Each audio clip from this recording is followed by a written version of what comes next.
안녕하세요. 오래전 이혼의 아픔을 겪고 지금은 제 2의 인생을 살고 있는 여자입니다. 어차피 사는 인생 해보고 싶은 거 다 해보고 즐기면서 살자고들 하시죠? 참 좋은 말이지만 어떤 면에선 그것만큼 무서운 말이 또 없다는 걸 경험으로 알게 되었는데요. 자신의 처지는 생각지도 않고 해보고 싶은 일은 뭐든 다 하고 살던 인간들을 가족이라는 테두리 안에 둔 적이 있었어요. 그땐 정말 눈앞에 펼쳐진 모든 일이 너무나도 현실 같지 않아 몇 번이고 확인하고 또 확인했던 기억이 아직도 생생하네요. 그 염치도 없고 생각도 없는 인간들 중 남편만큼은 그래도 처음부터 그런 한심한 인간이었던 건 아니었어요. 아니, 처음에는 본 모습을 꺼내 보이지 않았다는 것이 더 정확하겠네요. 남편은 형편이 넉넉하지 않은 집안의 장남이었는데 그래서 그런지 검소함이 몸에 배인 사람이었어요. 남편과는 달리 남동생과 여동생은 사치가 심한 편이었죠. 서방님은 결혼을 할 때 모은 돈이 별로 없어 그렇지 않아도 없는 시댁살림에 기둥뿐 아니라 뿌리까지 뽑아 장가를 갔고 하나 남은 시누이는 번 돈은 모조리 사치하는 데 써버려 적금이란 먼 나라 이야기였고요. 아가씨, 이 가방 진짜 비싼 가방 아니에요? 이건 또 언제 산 거예요? 이번에 미용실 그만두면서 퇴직금 조금 받았죠. 퇴직금 나오는 기간까지 버티느라 얼마나 힘들었는데요. 마지막 월급이랑 퇴직금 모자라는 건 카드 긁었어요. 진짜 예쁘죠? 정말이지 빚내서 살만하다니까. 예쁘긴 한데 아가씨한테 굳이 당장 필요한 것도 아닌데 빚까지 내서 사는 건 좀 아니지 않아요? 아가씨도 얼른 돈 모아서 시집갈 준비해야죠. 비혼주의도 아니고 시집은 가고 싶다면서요. 아니, 시집 가기 전에 미용실 열고 싶다고 했던 건요? 이렇게 써서는 절대 미용실 못 열어요, 아가씨. 언니, 또 시작이에요? 그냥 예쁘다, 부럽다 하면서 장단 좀 맞춰주면 어디가 덧나는 것도 아니고 왜 매번 그딴 말로 좋은 기분 다 망쳐놔요? 그딴 말이 아니라 다 아가씨 생각해서 하는 말이라고요. 정말 돈 필요할 때 돈 없어서 후회하지 말고 지금부터라도 사치 좀 그만하라고요. 아, 싫어요. 그리고 전 사치라고 생각하지도 않거든요. 다 필요해서 사는 거고 사고 나면 스트레스도 풀린다고요. 그러니까 언니도 더는 나한테 잔소리 좀 하지 마세요. 기껏 걱정돼야 하는 말에 시누이는 짜증만 내기 일쑤였고 어느 순간부턴 말도 꺼내지 않게 되더라고요. 지금 생각하면 남편 역시 똑같은 인간이구나 싶지만 아무것도 몰랐던 그땐 내 남편은 저렇지 않아서 정말 다행이라는 생각을 참 많이 했던 것 같아요. 그 정도로 남편에 대한 믿음과 결혼 생활의 만족도가 높은 편이었고 남은 날들도 변함없이 그럴 것이라 믿어 의심치 않았죠. 하지만 시간이 흐르면 흐를수록 남편의 본 모습이 나오기 시작했네요. 점점 말을 함부로 하고 돈을 펑펑 쓴다 싶더니 할아버지가 돌아가시던 해에는 슬슬 본색을 드러내더군요. 사건의 시작은 아들 부잣집의 막내딸인 저를 유난히도 예뻐해 주시던 할아버지가 돌아가실 때 남긴 유산을 받으면서였어요. 할아버지는 평생 모은 재산이 꽤 있으신 편이었는데 오빠 3명에겐 현금을 그리고 저에겐 땅을 남기셨다고 하시더라고요. 시골이긴 하지만 꽤 큰 평수의 땅 말이에요. 막상 땅을 받은 당사자인 저는 그저 슬픔에 젖어 그런가 보다 하는데 상관도 없는 남편이 화를 내기 시작했어요. 할아버님은 당신을 예뻐하신 게 맞긴 맞아? 당신은 옆에서 다 지켜봐 놓고서도 몰라? 그런데 그건 갑자기 왜 물어? 예뻐했다고 하기엔 물려주신 게 너무 이상하잖아. 형님들은 다 현금으로 주고 당신만 땅이란 게 말이나 돼? 제일 예뻐하는 손녀한테 돈을 몰아주고 손자들한테 땅을 나눠주던가 하셨어야지. 이게 뭐야? 돈도 안 되는 구석진 시골 땅, 값어치도 없고 가지고 있으면 돈만 잡아먹는 골칫덩이 땅이잖아. 돌아가시는 그 순간까지 저를 생각하며 남긴 땅을 저딴 식으로 말하니 화가 나더라고요. 이 사건이 있기 전까진 점점 변해가는 남편의 모습을 보며 그럴 수도 있다. 사는 게 팍팍해서 그런 것이라고 이해하려 애썼는데 더는 이해하고 싶지도 않은 심정이었죠. 골칫덩이든 금싸라기든 당신하고는 아무 상관없는 내 땅이니까 당신은 더 이상 말도 하지 말고 상관하지도 마. 무슨 말을 그렇게 해? 부부는 일심동체. 몰라? 당신 재산이 곧 내 재산이고 너무 손해가 큰 것 같길래 안타까워서 한 말인데 그걸 그렇게 말하면 내가 얼마나 섭섭하겠어? 부부는 일심동체라는 말은 돈에만 한정된 말인가 봐. 나는 마음이 너무 아파서 재산 이런 건 생각도 안 나는데 당신은 오로지 돈 하는 걸 보니 말이야. 그리고 난 당신이 그렇게 무시하는 할아버지 유산 당신이랑 나눠 쓸 생각도 없어. 그러니까 머리 아프게 괜히 비교하고 계산할 필요도 없어. 참나. 생각해서 말해줘도 이러니까 내가 무슨 말 하겠어. 그리고 나도 그 값어치도 없는 땅 나눠준대도 안 해. 이거 왜 이래? 그래. 그러면 서로 걱정할 필요도 없고 더는 할아버지 유산 이야기 나눌 필요도 없는 거 맞지?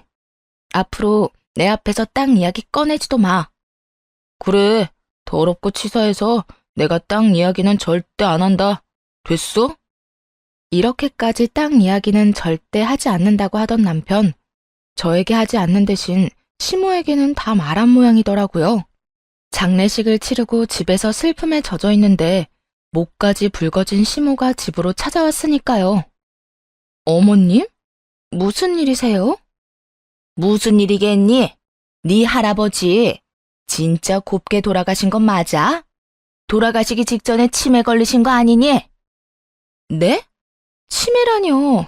갑자기 찾아와서 그게 무슨 막말이에요? 내가 지금 막말 안 하게 생겼어? 살아생전 그렇게 예뻐하던 손녀한테 하필 그 돈도 안 되는 땅을 물려줬다는데 이게 치매 말고는 어떻게 설명되겠니? 네 오빠들은 전부 돈 줬다며.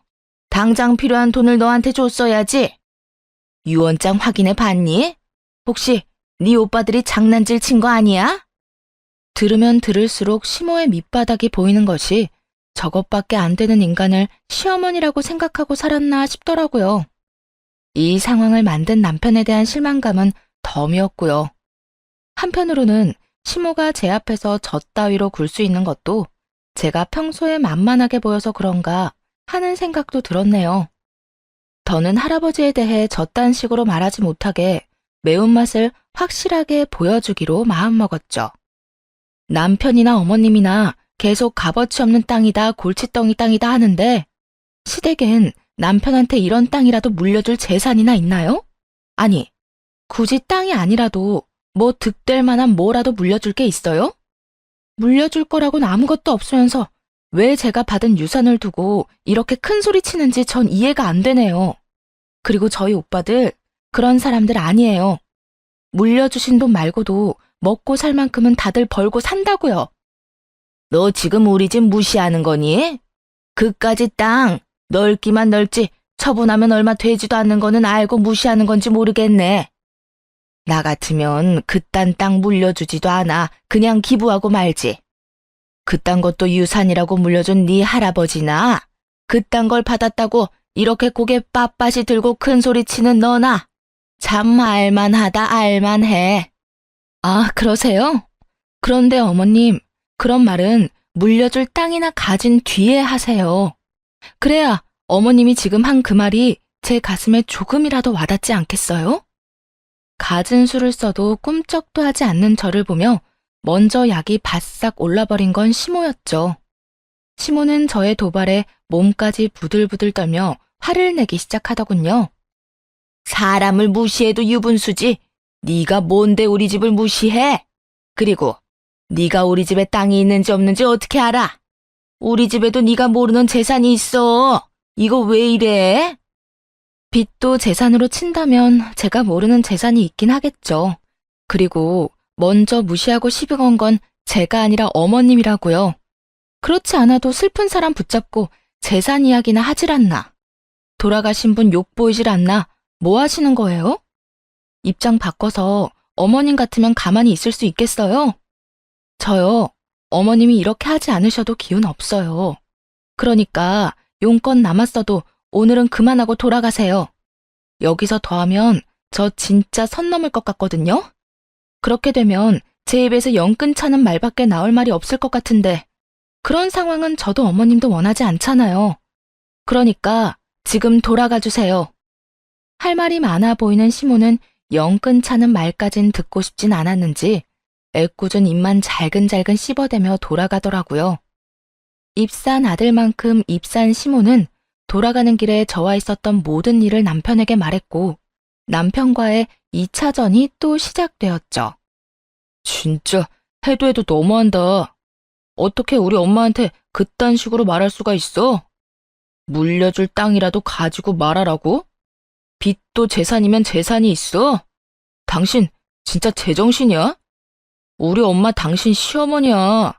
그냥 좀 아는 옆집 아줌마 아니라고. 당신 말 한 번 잘했네. 차라리 그냥 좀 아는 옆집 아줌마였다면 나도 그렇게까지 말하진 않았겠지. 어떻게 시어머니나 된다는 사람이 그렇지 않아도 힘든 며느리한테 할아버지가 돌아가시기 전에 치매 걸린 게 아니냐. 그딴 땅을 물려준 걸 보면 제정신 아닌 게 분명하다. 이딴 말을 해? 당신도 마찬가지야. 당신 그 이야기 꺼내지도 말랬더니 그 사이에 당신 엄마한테 가서 다 일러? 그딴 땅 필요 없다고 하더니 왜 그딴 말을 전해서 사람 힘들게 해? 내가 내 입으로 내가 말한다는데 그것도 허락받고 해야 하냐? 그리고 우리 엄마도 오죽했으면 그렇게 달려와서 그런 말까지 했겠어. 글쎄 난 괜찮다니까? 난 아무 상관없다는 말을 몇 번이나 해야 알아들을 거야. 진짜 마지막이야. 더는 당신 입에서나 어머님 입에서나 아니 당신 가족 그 어느 누구도 땅 이야기 꺼내는 일 없게끔 해. 다시 그 이야기 꺼내면 나 진짜 가만히 안 있을 거야. 좋은 말로 경고할 때 말귀를 알아들었다면 이런 식으로 말할 일도 없었을 텐데 말이죠. 남편은 결국 제 입에서 저런 말까지 나오게 만들더군요. 그렇게 서로에게 상처만 남긴 채 싸움은 끝이 나고 한동안 남편과는 서먹한 시간을 보내게 되었습니다. 답답하지 않았다면 거짓말이었죠. 그때까지만 해도 그저 실망감이 있었을 뿐 남편을 사랑하는 마음은 남아있는 상태였으니까요. 서먹한 시간이 지나고 조금씩 서운했던 마음도 풀리고 슬슬 평소의 모습으로 돌아와 일상을 되찾을 때쯤이었어요. 그저 화해하려고 잘해준다고 하기엔 조금 과할 만큼 남편이 잘해주기 시작하더군요. 여보, 오늘 저녁은 내가 할게. 설거지도. 어? 설거지까지? 당신 설거지하는 거 싫어하잖아. 그냥 오늘따라 당신 손에 물 한 방울 묻히게 하고 싶지 않네. 자꾸 캐묻지 말고 얼른 가서 씻고 와. 나오면 한상 거하게 차려져 있을 거니까 기대하고 말이야. 갑작스럽게 변해버린 건 남편뿐만이 아니었어요. 시모와 시누이까지 합세해 과한 친절을 베풀기 시작하더라고요. 시댁에 갔다 하면 절 부려먹기 바쁜 시모와 노려본다고 바쁜 시누이였는데 그때는 그저 절 못 쉬게 해 안달이 난 사람들처럼 굴었죠. 언니, 지금 뭐해요? 밥 하려고요? 언니가 왜 밥을 해요? 그러면 제가 밥을 하지 누가 해요? 새삼스럽게 왜 이래요, 아가씨. 매번 제가 오면 제가 밥 했잖아요. 매번 그랬어도 이제부턴 하지 마요. 언니가 무슨 밥 하려고 시집 온 것도 아니고. 엄마, 오늘은 그냥 배달시켜 먹자. 매일 먹는 집밥, 언니 힘들게 오늘까지 집밥 먹을 필요 없잖아. 그래, 그러자꾸나. 아가, 좀 쉬어. 일하고 살림한다고 힘들 텐데 아예 안방에 가서 좀 누워 있을래? 음식 오면 부르마. 네? 아니에요. 그냥 소파에 앉아 있을게요. 그럴래? 그러면 소파에 앉아서 텔레비전이나 좀 보고 있거라. 주방엔 할 일 없으니 얼씬도 하지 말고. 온 식구가 수상하게 행동하던 이 시기에 맞물려 시누이가 미용실 상가를 계약했다는 소식이 들려왔고 그래서 도움이라도 구하려고 친절을 베푸는가 보다 했네요.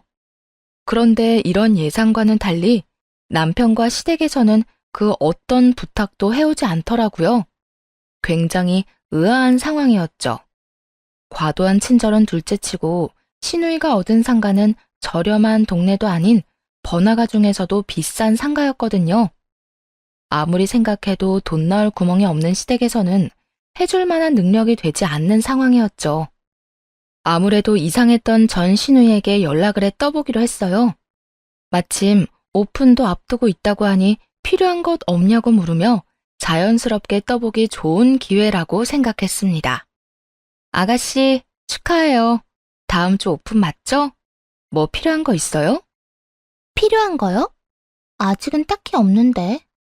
생각해보고 생기면 말할게요. 네, 그렇게 해요. 그나저나 단골 손님이 빨리 생겨야 오빠도 걱정 떨칠 텐데.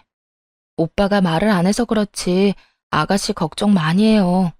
큰돈 들여 마련해준 미용실인데 잘 돼야 우리 막내 동생 기편다고요. 아가씨가 그렇게 고마워하고 미안해했다면서요? 오빠가 더 많이 해주고 싶었는데 못해줘서 미안해하는 것 같더라고요. 어느 정도 남편의 도움이 들어갔을 거라 확신했고 슬며시 미끼를 던졌어요. 거의 반신반의한 상태였는데 괜히 찔린 신우이는 굳이 묻지도 않은 사실까지 술술 털어놓기 시작하더군요. 아, 오빠가 벌써 다 말했어요?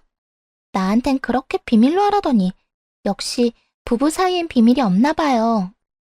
비밀이 어디 있어요. 한 집에서 한 입을 덮고 사는데. 며칠 전에 다 말하더라고요. 저도 잘했다고 했고요. 그렇구나. 하긴 그렇게 큰 돈을 썼는데 언제까지 언니한텐 비밀로 할 수 없겠죠. 이제 와서 하는 말인데 여기 상가 너무 비싸서 고민했는데 오빠가 떡하니 마련해준 거 있죠? 대출까지 받은 것도 알고 있죠. 정말 우리 오빠지만 너무 멋있다니까요. 거기에다 기계들도 다 새 기계로 사주고 저 진짜 열심히 해보려고요. 그래요. 이왕 하는 거 돈 아깝지 않게 열심히 해요. 최대한 태연한 척했지만 기가 막히고 황당해 목소리마저 떨려오더군요. 상가 보증금과 기계값이 한두 푼이 아닐 텐데 그 큰 돈을 저와 상의 한마디도 없이 심지어 대출까지 받아서 해줬다는 것이 정말 사실인가 싶기도 했어요. 혼자 속을 썩여봤자 해결될 일이 아니었기에 그날 저녁 곧장 남편에게 어떻게 된 일인지 캐물었죠. 여보, 아가씨 미용실 당신이 해준 거라며? 안에 들어가는 기계도 다 해준 것까지 다 알고 있으니까 거짓말할 생각하지 마. 그걸 어떻게 알았어? 지금 그게 중요해? 도대체 무슨 생각으로 그런 짓을 한 거냐고. 대충 계산해도 한두 푼이 아닌데 그것도 대출까지 받아서. 그 이자를 어떻게 감당하려고 그런 거야? 정말 화가 난 상태였고 남편도 큰일이 났다 싶었는지 무릎을 꿇고 눈물까지 흘리며 상황을 설명하기 시작했어요. 우선 당신한테 아무 말도 안 하고 혜수한테 그렇게 큰 돈 쓴 거 정말 미안하게 생각해. 그런데 당신도 잘 알잖아. 혜수, 자기 밥벌이도 못하고 정신 못 차리고 살았던 거. 그런 애가 유일하게 잘하는 게 미용인데 그걸로 자기 살 길 정도는 열어주고 싶었어. 그래서 나한테 말도 안 하고 그딴 짓을 했단 말이야? 미안해. 그런데 당신이 생각하는 것만큼 큰 돈 쓰지 않았어.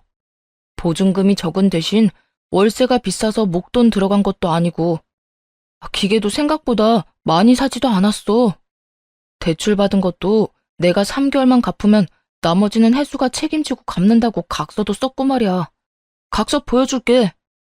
남편은 신우이와 쓴 각서까지 보이며 용서를 구해왔고 각서를 살펴보니 남편의 말이 거짓말 같진 않더라고요. 금액과 함께 3개월 이후엔 신우이가 대출금 변제를 책임지겠다는 내용이 있기도 했고요. 일단 알겠고 앞으로 어떻게 될지 지켜볼 거야. 그리고 당신도 이 자리에서 나한테 약속해줘. 무슨 일이 있어도 나한테 손 벌리거나 피해주지 않겠다고 말이야. 물론이지. 이 문제는 내가 다 알아서 해결할 테니까 당신은 신경 쓸 필요도 없어. 맹세할 수 있어. 여보, 고마워. 진짜 고마워. 화는 났지만 남편의 행동이 이해되지 않는 건 아니었어요. 저였더라도 동생을 도와주고 싶었을 테니까요. 거기에다 조금의 실력만 있다면 망할 수 없는 자리였던 터라 약속대로 3개월 후부턴 신우이가 그 대출금을 갚을 수 있을 거라 믿기도 했었고요. 그런데 이런 예상에 한 가지 변수가 생겨났습니다. 그건 없어도 너무 없는 신우이의 실력이었어요.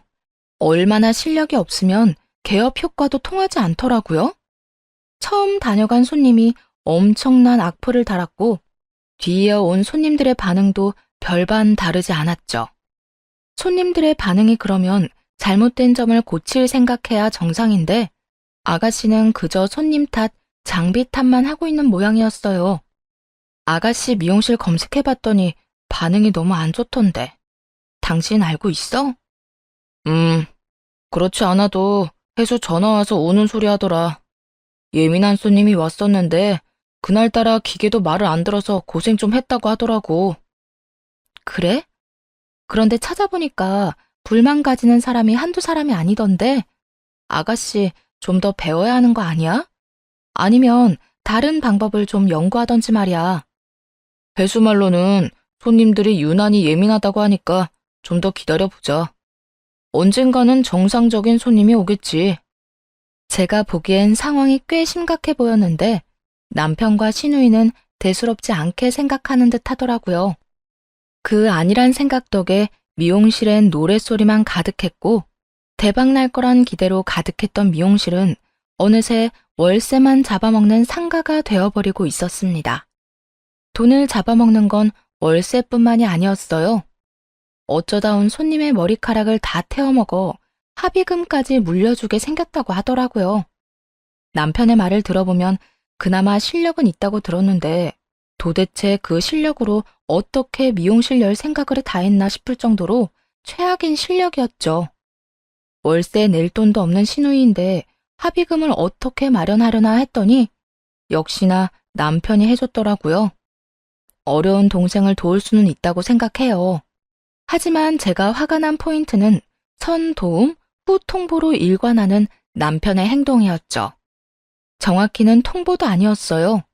생활비 통장에서 갑자기 큰돈이 빠졌길래 닥달하니 그제야 말을 하더라고요.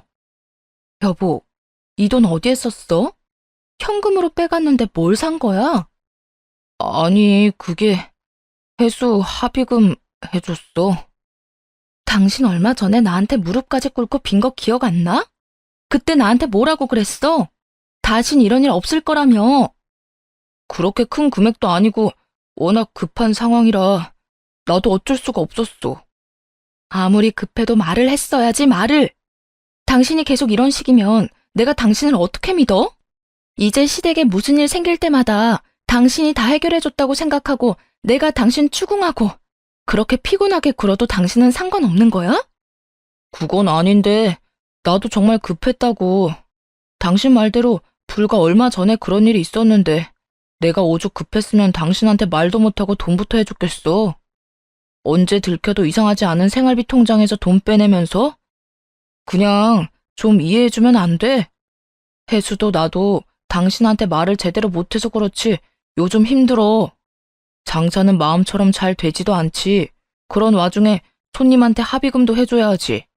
월세는 달마다 나가지 미칠 지경이라고. 남편은 도리어 큰 소리를 치며 하소연하기 시작했어요. 눈물까지 흘리며 용서를 구할 땐 불쌍하기라도 했지. 그땐 정말 한 대 올려붙이고 싶더라고요. 이런 심정을 대변하듯 제 목소리 역시 남편 못지않게 높아지고 있었죠. 그게 내 탓이야? 그게 내가 잘못한 일이냐고. 왜 내가 버리지도 않은 일 때문에 매번 이렇게 스트레스를 받아야 하냐고. 그리고 당신은 도대체 뭘 믿고 돈을 그렇게 쓰는 거야? 돈이 막 흘러 넘쳐? 아무리 아가씨 일 때문이라도 이건 해도 해도 너무하잖아. 그만 좀 해라, 그만 좀. 입장 바꿔서 당신 동생이 해수 입장이면 당신은 가만히 있을 수 있어? 아니잖아. 당신도 도와줬을 거잖아. 나도 그런 생각이 들어서 아가씨 미용실 해줬다고 했을 때 그냥 넘어간 거였어. 그런데 지금은 상황이 다르잖아. 그땐 희망이라도 있었지. 지금 아가씨 미용실에 무슨 희망이 있어? 하루라도 빨리 문 닫고 정리하는 게 득인 상황에 머리 감기는 알바까지 쓰고 그게 뭐 하는 짓이냐고. 그래, 당신 잘났다 잘났어. 셈이 빨라서 참 좋겠다. 그렇게 잘난 당신은 그냥 신경 쓰지 마. 앞으로 나도 생활비에는 손도 안 대고 내가 알아서 다 해결할 테니까. 더는 하고 싶은 말도 없었어요. 아니, 아예 말 자체를 섞고 싶지 않은 심정이었죠. 싸움만 시작했다 하면 저딴 식으로 상관 말라 하니 하고 싶은 말도 쏙 들어가지 않겠어요? 그저 남편을 노려보았고 남편은 방으로 들어가 버리더군요. 그리고 이틀 뒤 남편 놈이 갑자기 무릎을 꿇고 빌기 시작하더라고요. 여보, 그땐 내가 너무 미안했어. 나도 여러 가지 일로 스트레스 쌓인 상황에서 당신이 그렇게 몰아세우니까 순간적으로 이성을 잃었었나 봐. 내 속마음은 그게 아닌데 자꾸만 마음과는 전혀 다른 말이 나와서 나도 그만해야지 했는데 멈춰지지 않았어. 내가 진짜 미쳤었나 봐. 다신 그러지 않을게. 이틀이 지난 뒤라 흥분도 많이 가라앉은 뒤였고 바로 자존심도 다 버리고 숙이고 들어오는 남편을 보니 이번엔 정말 반성했겠지 싶기도 했어요. 정말 반성한 거 맞긴 해? 또 말로만 미안하다, 다신 그러지 않겠다 해놓고 나 몰래 또 사고 치는 건 아니냐고. 아니야, 절대 안 그래. 이제 혜수도 절대 사고 안 친다고 나한테 약속도 했고 손님 머리하면서 딴 생각 절대 안 한다고 했어. 거기에다 손님 없을 때 영상 찾아보면서 공부도 하더라니까. 이제 정말 그런 일 없어. 만약 그런 일 생겨도 스스로 해결하라고 딱 못 박았어. 내가 정말 미안해. 다른 건 몰라도 저지른 잘못에 대한 인정은 빠르다고 생각하며 마지막이란 마음으로 남편을 용서하고 넘어갔습니다. 그런데 이러한 남편의 모든 행동엔 다른 의도가 있었더라고요. 추악한 진실에 한 발짝 가까이 다가가게 된 건 우연히 보게 된 남편의 카톡에서부터였어요. 잠금 화면 위로 뜬 카톡은 신우이가 보낸 것이었는데 내용이 좀 이상하더라고요. 오빠, 땅값 또 올랐던데 봤어? 시댁에 가진 땅이 없는데 땅이라고 하니 자연스럽게 할아버지가 물려주신 그 땅이 떠오르더라고요. 여러모로 이상했기에 남편이 자는 사이 남편의 휴대전화를 보았고 신우이와 나눈 카톡엔 정말 상상치도 못한 내용들이 줄지어 나오더군요. 골칫거리라고 무시했는데 거기에 골프장이 들어올 거라 누가 상상이나 했겠어? 진짜 대박이야, 대박. 그까지 몇 푼 안 되는 현금이랑은 비교도 안 될 금액이라니까. 그러니까 언니 할아버지 진짜 대박이야. 결과적으론 금싸라기 땅을 깔고 있다가 언니한테 물려준 거 아니야. 앞으로 오빠 언니한테 잘해. 며칠 전에 싸운 건 잘 풀었지? 그럼. 야, 이 오빠 또 무릎 꿇고 빌었다. 저번에 네 미용실 때도 꿇고 이번에 네 합의금 해줬다고 꿇고 내 무릎이 동생 때문에 나만 알지 모르겠다고. 그때 네가 입만 함부로 안 놀렸으면 대출한 건 끝까지 비밀로 하려고 했는데 너 때문에 사사건건 다 보고하면서 살게 생겼어. 난 오빠가 다 말했다는 듯이 떠보니까 홀라당 넘어갔지. 그래도 나 땅값 오르는 거 믿고 대출했다는 말은 안 했다. 그건 오빠가 나 칭찬해줘야 해. 그래, 잘했다, 잘했어. 너 진짜 그것까지 말했으면 네 미용실은 문 열기도 전에 간판 내렸어야 했어. 어쨌든 앞으로도 말 조심해. 네 언니는 땅에 신경도 안 쓰는지 땅값 오르는지도 모르는 것 같은데 지금 살살 잘 꼬셔서 땅 팔 때 한몫 크게 떼오려면. 알겠어. 조심할게. 이렇게 속이고 있다는 사실만으로도 이혼 사유는 차고 넘치는데 더 큰 이혼 사유가 신우이의 카톡 바로 아래에 자리하고 있더라고요. 그건 바로 신우이의 가게에서 일하는 알바생과의 대화 내용이었죠. 오빠, 오늘도 나 보러 올 거지? 당연하지. 이제 혜수도 다 알아서 눈치 볼 필요도 없으니까 시간 될 때마다 갈게. 아니, 시간 없어도 우리 은미 보러 갈 거야. 너무 좋다. 원장님이 혹시라도 반대하면서 나 내쫓으면 어쩌나 했는데 생각보다 환영하는 분위기더라. 회수 집사람 별로 안 좋아해. 지금은 그냥 뜯어먹을 게 있으니까 살살 기는 척 하는 것뿐이지. 나보다 집사람 더 싫어하는 게 해수일걸? 정말? 어쩐지 오빠 와이프 이야기만 나오면 원장님 표정이 안 좋더라. 어쨌든 오늘 저녁에도 와서 마감 도와줘. 오빠 안 오면 나 혼자 너무 힘들단 말이야. 당연하지. 이 오빠 가기 전까진 손가락 하나 까딱하지 말고 기다려. 알겠지? 응, 알겠어. 남편놈은 하다하다 외도까지 저지르고 있었고, 전 빠르게 그 증거들을 제 휴대전화로 옮겼어요. 그리고 다음날 미용실이 잘 보이는 곳에 자리 잡아 잠복을 했고, 저녁이 되자 남편이 자연스럽게 미용실로 들어가 마감을 돕고 셔터맨까지 하는 꼴을 보는데 억장이 무너졌죠. 마감을 끝낸 두 사람은 자연스럽게 상간녀의 집으로 향했고, 그곳에서 12시가 조금 되기 전 남편이 나오더라고요. 최근 들어 야근이 잦다 싶더니 그 이유가 그곳에 있더군요. 이제 남은 것은 이혼 한 가지뿐이었어요. 남편놈이 다른 대안을 찾지 못하게 조용히 이혼을 준비해서 남편 회사로 소장을 보냈네요. 상간녀 소송도 했고 신우이에게 위자료 청구 소장도 보냈고 말이죠. 소장들이 주인을 찾아 잘 전달되었는지 남편과 신우이가 사이좋게 찾아오더라고요. 그리곤 눈물 없이 들을 수 없는 사연을 늘어놓으며 빌기 시작했습니다. 여보, 이혼 소장 왔던데 갑자기 이혼은 무슨 이혼이야? 갑자기 무슨 이혼은? 너 바람 피우고 있잖아. 거기에다 우리 할아버지 땅 팔아서 크게 한몫 챙길 계획도 세웠고 소장에 다 적혀 있는데 안 읽어봤어? 읽어봤어. 읽어봤는데 아무래도 당신이 너무 큰 오해를 하는 것 같아서. 우선 외도 아니야. 난 그냥 혜수가 열심히 하길래 좀 도와주려고 가게 마감 좀 도와준 것뿐이야. 그러면서 알바생이랑 또 친해졌고. 그리고 땅은 가격이 올랐다길래 좀 알아본 것뿐이야. 내가 먼저 알아보고 당신한테 제대로 알려주려고 그랬던 거라고. 당신은 내가 확실한 증거도 없이 이혼하자고 생각하나 본데 나 당신이 어떤 생각으로 어떤 짓을 하고 다녔는지 증거 다 가지고 있어. 그러니까 허튼 수작 그만 부리고 이혼할 준비나 해. 증거 이야기가 나오자 남편은 무조건 잡아떼기 작전에서 무조건 빌기 작전으로 바꾸기 시작했어요. 여보, 나 한 번만 살려줘.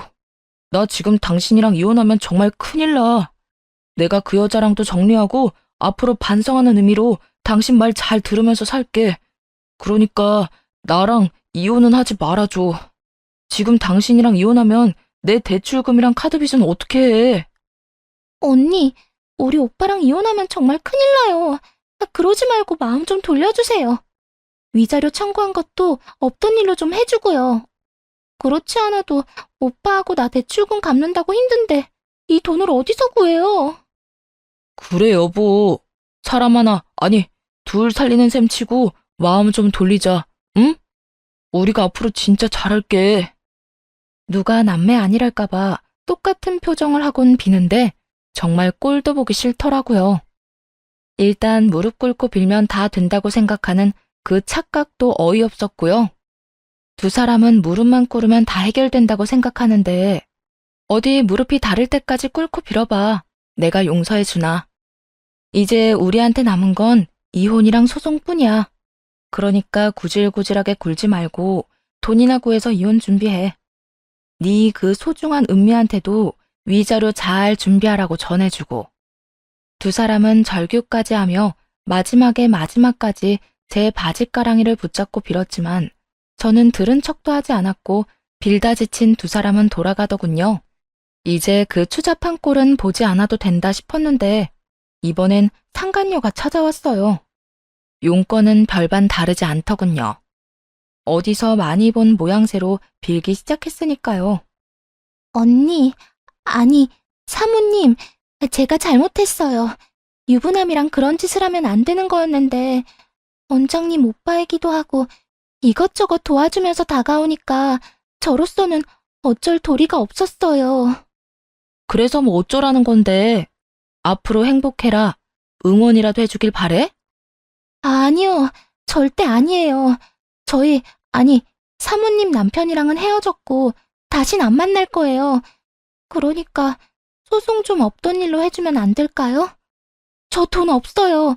하루 벌어 하루 사는 알바생이 그런 돈이 어디 있겠어요.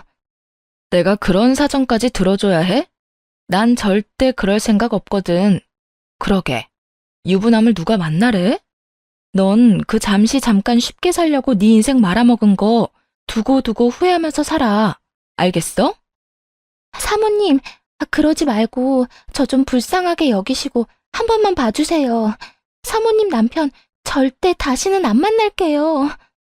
그건 너 알아서 하고 이 집에서 이제 좀 나가주라. 내가 너 따위를 상대할 시간이 없어.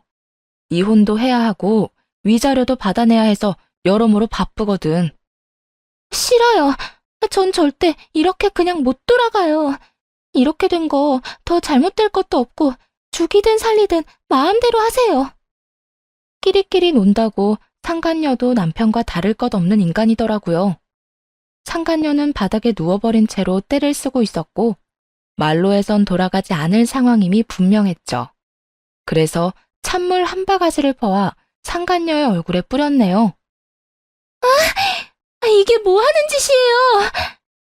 이제 정신이 좀 드니? 다음에 또 찾아오잖아. 그땐 찬물로 안 끝나. 알겠어? 상간녀를 질질 끌어다 내쫓아버렸고 본격적인 이혼을 진행했어요. 소송이 진행되는 와중에도 남편은 포기하지 않고 끈질기게 굴더라고요. 제가 말이 통하지 않는다고 생각했는지 남편은 겁도 없이 새 오빠를 차례대로 찾아가 도와달라며 빌었다고 하더군요. 소용없는 짓이었죠. 첫째 오빠를 찾아갔을 땐 아기 기저귀로 맞았고, 둘째 오빠에겐 문전박대, 셋째 오빠에겐 멱살까지 잡혀 쫓겨났다고 하더군요. 새 오빠에게 차례대로 꼴사나운 짓거리를 당한 남편은 드디어 포기했는지 다른 방법으로 저를 괴롭히기 시작했어요. 그건 바로 재산 분할이었죠. 저 여자 돈 진짜 많다고요. 아마 모르긴 몰라도 숨겨놓은 재산 장난 아닐걸요?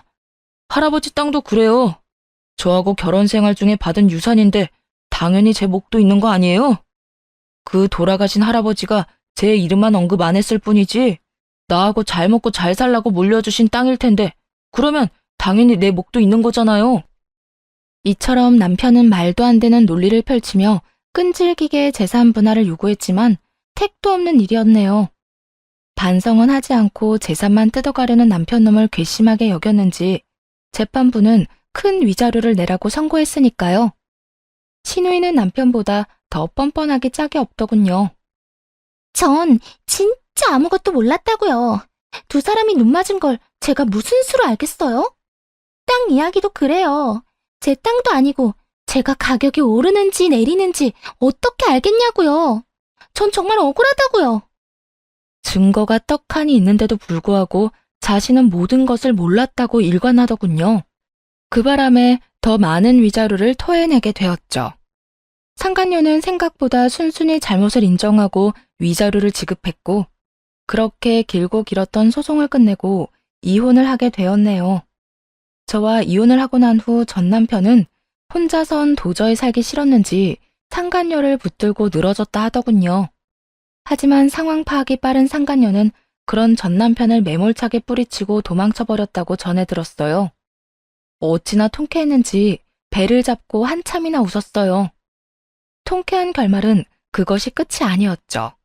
전 신우이의 가게는 전 남편의 도움이 끊겨버리자 빠르게 망했고 월세가 밀린 탓에 보증금도 제대로 돌려받지 못하고 쫓겨났다고 하더군요. 그야말로 빚 잔치의 시작과도 같았어요. 하루가 무섭게 망해가는 두 사람과는 달리 저는 두 사람 덕에 좋은 타이밍에 땅을 처분할 수 있었고요. 땅을 팔고 얼마 지나지 않아 전 남편이 찾아오더라고요. 거지가 다 됐을 거라 생각했는데 생각보단 잘 차려입고 볼만한 모습으로 찾아왔더라고요.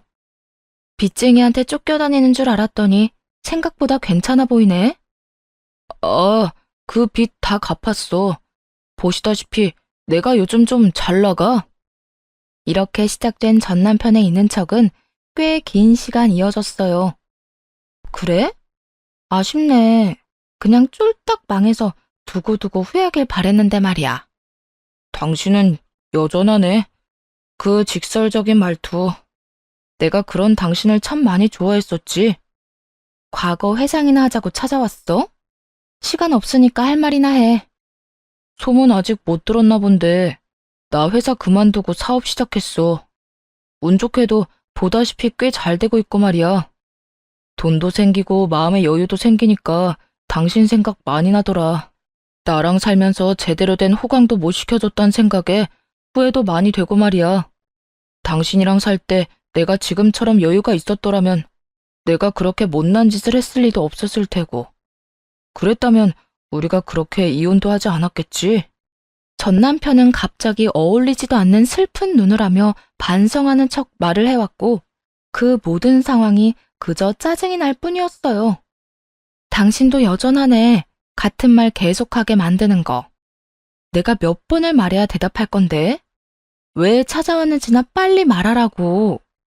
시답지 않은 말이나 해대던 전 남편은 제 닭달에 그제서야 준비한 말을 꺼내놓기 시작하더군요. 알겠어. 성질 급하기는. 내가 오늘 이렇게 찾아온 이유는 우리 다시 잘해보자는 말 하려고 왔어. 뭐? 잘해보자는 건 다시 결혼이라도 하잔 이 말이야? 결혼식까지 하고 싶다면 해도 되고 당신 하고 싶은 대로 다 해도 되니까 우리 다시 같이 살자. 내가 이번엔 당신 호강시켜줄게. 호강? 네가 나를 어떻게 호강시켜줄 건데? 넌 여전히 내가 우습구나. 내가 모를 줄 알아? 너 사업한다고 회사 그만둔 게 아니라 빚쟁이들 때문에 회사 그만둔 거. 그리고 빚 다 갚기는 무슨? 너 빚 아직도 다 못 갚아서 빚쟁이들한테 쫓기고 있는 거 다 알고 있거든? 아니야. 나 진짜 성공했거든. 내가 한 달에 버는 돈 알면 당신 깜짝 놀랄 텐데. 한 달에 버는 돈이 있긴 해? 내가 듣기론 땡전 한 푼 못 벌고 도망만 다니고 있다던데. 그래요. 전 남편의 실상은 제대로 빚 한 푼 갚지 못하고 있는 빚쟁이 신세였어요. 그런 주제에 꼴에 머리를 써 갖은 있는 척을 하며 저를 어떻게 해서든 꼬셔보려 했던 것이었죠. 그런 얄팍한 수에 넘어갈 거라 생각한 전 남편이 참 한심하기 짝이 없더라고요. 전 남편은 모든 것을 들통났다 싶어지자 여전히 빠르게 태세를 바꿔 빌기 시작하더군요. 나 돈 좀 빌려주라. 당신 말대로 나 빚쟁이한테 쫓기느라 제대로 된 일도 못하고 그러다 보니까 빚만 늘고 이러다 진짜 죽을 것만 같아. 다 바라는 것도 아니고 진짜 급한 거 그것만 좀 해결해줘. 그것만 해결해주면 내가 무슨 수를 써서라도 갚아줄게. 당신 진짜 뻔뻔하다. 방금까진 그렇게 성공한 사업가인 척 하더니 뭐? 돈을 빌려줘? 내가 빌려줄 거라 생각해? 물론 내가 한 짓 생각하면 당신이 절대 안 빌려줄 거란 건 알고 있지만 그동안 우리가 함께했던 세월을 생각해봐. 우리 행복했잖아. 우리 마음만큼은 진심이었잖아. 그 좋았던 시간들 생각해서도 급한 불만 좀 꺼주면 안 될까? 안 돼. 싫어. 절대로 안 해줄 거야. 그러니까 이딴 말도 안 되는 짓거리까지 하면서 나 찾아오는 짓 좀 하지도 마. 얼굴 보는 것만 해도 곤욕인 사람인데 왜 찾아와서 시간 낭비까지 하게 만드는 거야? 나 당신하고 이러고 있을 시간이 너무 아까워. 그러니까 돈 좀 해주면 되잖아. 들어보니까 땅도 좋은 가격에 팔았다고 하던데. 나한테 줄 돈 정도야 당신한텐 푼돈이잖아. 째째하게 굴지 말고 좀 도와주라. 어? 째째? 난 너한테 10원짜리 동전 하나도 아까운 사람이야. 또 똑같은 말 해야 해? 나 당신한테 줄 돈 없다니까. 제발 좀 가. 전 남편을 끌어내려 했지만 꿈쩍도 하지 않더라고요. 그러자 지겹지도 않은지 또 그 가벼운 무릎을 꿇고 빌기 시작했고 똑같이 흘러가는 상황에 하품이 다 나올 지경이었죠. 뒤이어 벌어질 일이야 불보듯 뻔한 일이었고 그냥 전 남편이 가장 무서워하는 셋째 오빠를 불렀네요. 집으로 온 오빠는 바닥에 껌처럼 붙어있는 전 남편에게 득달같이 화를 내기 시작했습니다. 너 이 자식, 여기가 어디라고 찾아와서 내 동생 귀찮게 해? 내가 너 내 동생 앞에 다시는 나타나지도 말라 했지? 길거리에서 마주치더라도 피해 다니란 내 말 못 들었어? 형님, 저 그렇게 미워하지만 말고 불쌍하게 좀 봐주세요. 저 진짜 오갈 데도 없고 불쌍한 처지라고요. 뭐? 불쌍?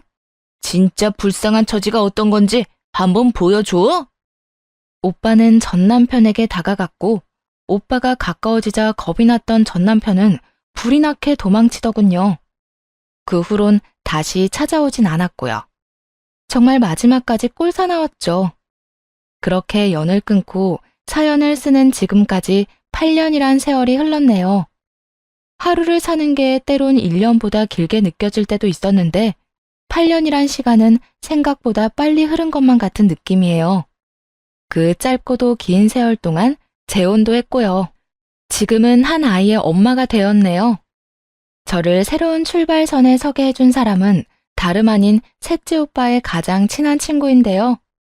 혼자 있던 제가 걱정이 됐는지 새언니가 저를 자주 집으로 불렀고 그곳에서 우연히 놀러온 남편을 만나게 되었습니다.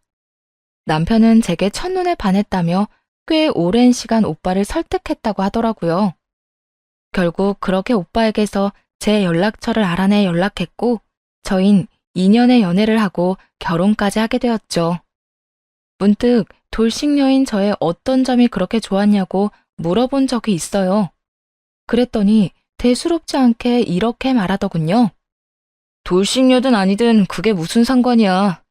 처음 보는 순간에 다른 사람은 다 안 보이고 자기만 보이는데. 그러면 게임 끝난 거야. 그리고 돌싱녀면 어때? 이혼한 게 무슨 큰 죄도 아니고 하물며 자기가 남의 눈에 눈물 나게 하고 한 이혼도 아니었으니 나한텐 더 상관없었어. 그저 내 눈에 예쁜 자기를 누가 채가기 전에 하루라도 빨리 내 옆에 두고 싶었을 뿐이야. 그래서 하는 말인데 우리 결혼할래? 이렇게 예쁘게 말하는데 결혼은 안 할 수가 없겠더라고요.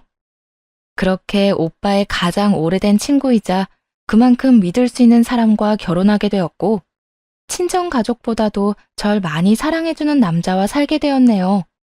지금은 딸에게 그 사랑을 조금 빼앗긴 것 같아 섭섭해질 때도 있지만 여전히 저를 보는 눈빛에서 느껴지는 애정에 또다시 벅찬 행복을 느끼곤 해요.